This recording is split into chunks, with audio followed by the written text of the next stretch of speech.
All right, welcome back for another deep dive. Today we're going to be taking a closer look at something super important for women everywhere. Okay, I'm intrigued. What is it? Diabetes prevention and care. Mm-hmm. We're going to be digging into this article. It's called Diabetes Prevention and Care, a woman's roadmap to a healthier life. A roadmap, huh? Sounds interesting. Yeah, and it's from Be Aware Empowering Women's Health. And this deep dive, I think, is for everyone, whether you're dealing with diabetes yourself or, you're maybe at risk, or even if you just want to learn more. Mm-hmm. We're covering a lot, like the specific risks women face with diabetes to, practical tips on managing it, even how it can affect you emotionally. Wow, that is a lot to cover. Yeah, I'm excited to dive in. Me too. This article, it really emphasizes how important awareness is as a first step. Yeah, it seems like a lot of women don't realize just how common diabetes is. Right, and how it can affect them differently too. Yeah. What was the thing that surprised you the most when you were reading this? I think for me it was the part about women with diabetes having a higher chance of heart disease. It was kind of a wake-up call. Yeah, for me too, actually. I knew there was a connection, but I didn't realize it was, that much higher of a risk. It really makes you think, right? Like, understanding diabetes, it's important for everyone, even if you haven't been diagnosed. Absolutely. In this article, it talks about those, the increased risks during pregnancy too, and how hormones, they can really mess with blood sugar levels for women. Yeah, it's like a whole other layer of complexity. It really highlights why early detection and good management are so crucial. Absolutely. So, speaking of early detection, they list out some of the common symptoms of diabetes. Things like going to the bathroom a lot, being really thirsty or hungry all the time, sudden weight changes. Yeah, those are definitely things to watch out for. But honestly, some of those sound like, just normal things, like everyday stuff. So how do you know when it's something more serious? That's a good point. I mean, it's easy to brush those things off, especially when you're, busy with life. Yeah, we're all busy.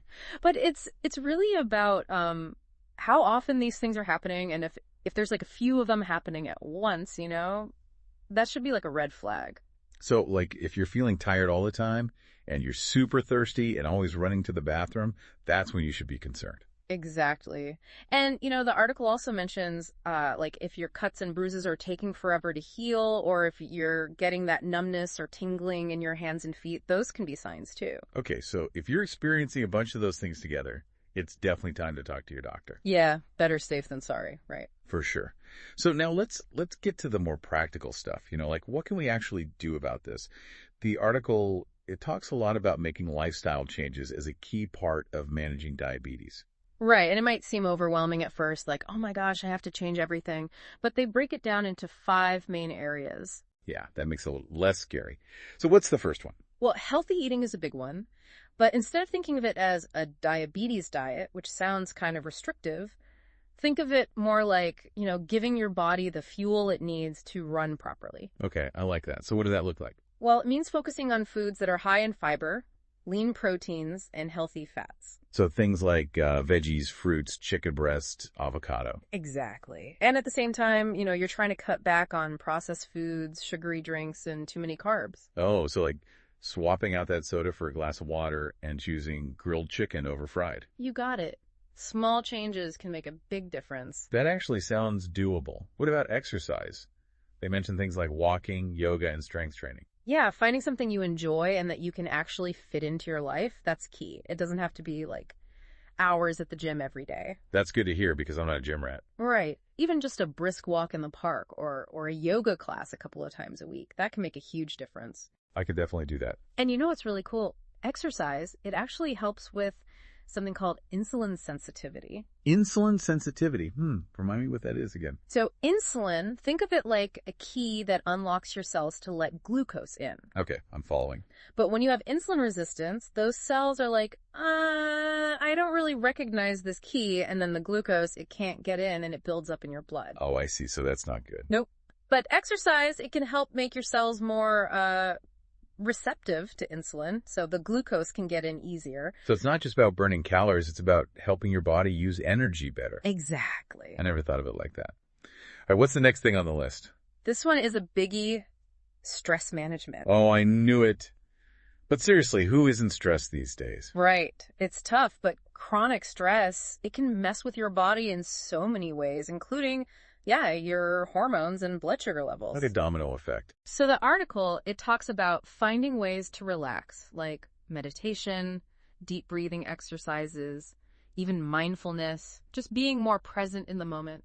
I've heard good things about meditation, but I have a hard time sitting still and clearing my mind. Yeah, I get that. Meditation takes practice, and it's not about like completely emptying your mind. It's more about just noticing your thoughts, without judging them. And if sitting still isn't your thing, you could try walking meditation or even just being mindful while you're, gardening or something. Oh, that's a good idea. I like that. The key is just to find what works for you. Okay, I can try that. So what's next? I have a feeling I know what's coming. Sleep.